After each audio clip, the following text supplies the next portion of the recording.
കൊച്ചി വാർത്താ ചാനലിലേക്ക് സ്വാഗതം.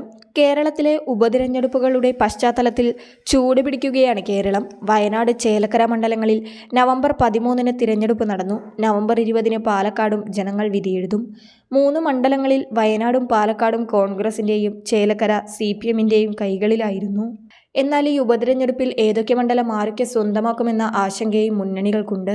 കഴിഞ്ഞ നിയമസഭാ തിരഞ്ഞെടുപ്പിൽ പാലക്കാട് ഏറെ ശ്രദ്ധിക്കപ്പെട്ടിരുന്നു. കോൺഗ്രസ് സ്ഥാനാർത്ഥി ഷാഫി പറമ്പിലും BJPയുടെ മെട്രോമാനായ E. ശ്രീധരനും തമ്മിൽ കടുത്ത പോരാട്ടമായിരുന്നു മണ്ഡലത്തിൽ അരങ്ങേറിയത്.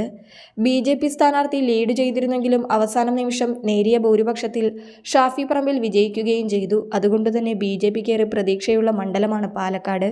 മറ്റു മണ്ഡലങ്ങളിൽ LDFും UDFും തമ്മിൽ പോരാട്ടമുറുകുമ്പോൾ പാലക്കാട് BJPയും കോൺഗ്രസും തമ്മിലായിരിക്കും മത്സരമെന്നായിരുന്നു പ്രവചനം. എന്നാൽ ഉപതെരഞ്ഞെടുപ്പ് പ്രഖ്യാപിച്ചതിനു ശേഷം മുന്നണികളിൽ അപ്രതീക്ഷിത നീക്കങ്ങളും പാർട്ടി മാറലുമെല്ലാം ആ പ്രവചനത്തെ ഇല്ലാതാക്കി. കോൺഗ്രസിൽ നിന്ന് സരിൻ CPM-ലേക്ക് വന്നതും CPM സ്ഥാനാർത്ഥിയായതും രാഷ്ട്രീയ കേരളത്തെ പിടിച്ചുകുലുക്കിയിരുന്നു. കോൺഗ്രസിൽ നിന്ന് സരിൻ CPM-ലേക്ക് എത്തിയതോടെ പാലക്കാട് വൻ വിജയപ്രതീക്ഷയിൽ BJP കരുക്കൾ നീക്കി തുടങ്ങിയിരുന്നു. എന്നാൽ അപ്രതീക്ഷിതമായി സന്ദീപ് വാര്യർ കോൺഗ്രസിലേക്ക് പോയത് BJPക്ക് ഒരു തിരിച്ചടിയുമായി. CPM-ലേക്ക് പോകുമെന്ന് പ്രവചനങ്ങൾ ശക്തമായിരുന്നുവെങ്കിലും അപ്രതീക്ഷിതമായിട്ടായിരുന്നു കോൺഗ്രസിലേക്കുള്ള സന്ദീപിന്റെ വരവ്.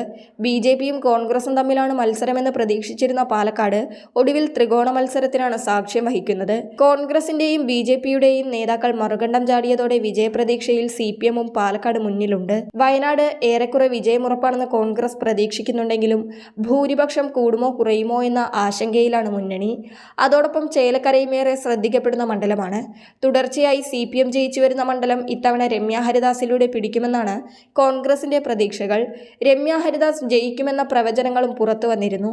എന്നാൽ വർഷങ്ങളായി CPM-നെ ജയിപ്പിച്ചുവിടുന്ന ജനങ്ങൾ ഇത്തവണയും അതുതന്നെ ആവർത്തിക്കുമെന്നാണ് CPM-ന്റെ വിലയിരുത്തൽ. BJPയുടെയും കോൺഗ്രസിന്റെയും 2 പ്രധാന നേതാക്കൾ മറുകണ്ഠം ചാടിയതിലൂടെ പാലക്കാടും ചേലക്കരയും സ്വന്തമാകുമെന്ന പ്രതീക്ഷയിലാണ് CPM. ലോക്സഭാ തിരഞ്ഞെടുപ്പിലെ തൃശൂർ മണ്ഡലത്തിലെ വിജയത്തിന്റെ പ്രതീക്ഷയിൽ BJPയും മുന്നിലുണ്ട്. ഭരണപക്ഷത്തിനും പ്രതിപക്ഷത്തിനും ഈ ഉപതെരഞ്ഞെടുപ്പിൽ വിജയിക്കേണ്ടത് വളരെ അനിവാര്യമാണ്.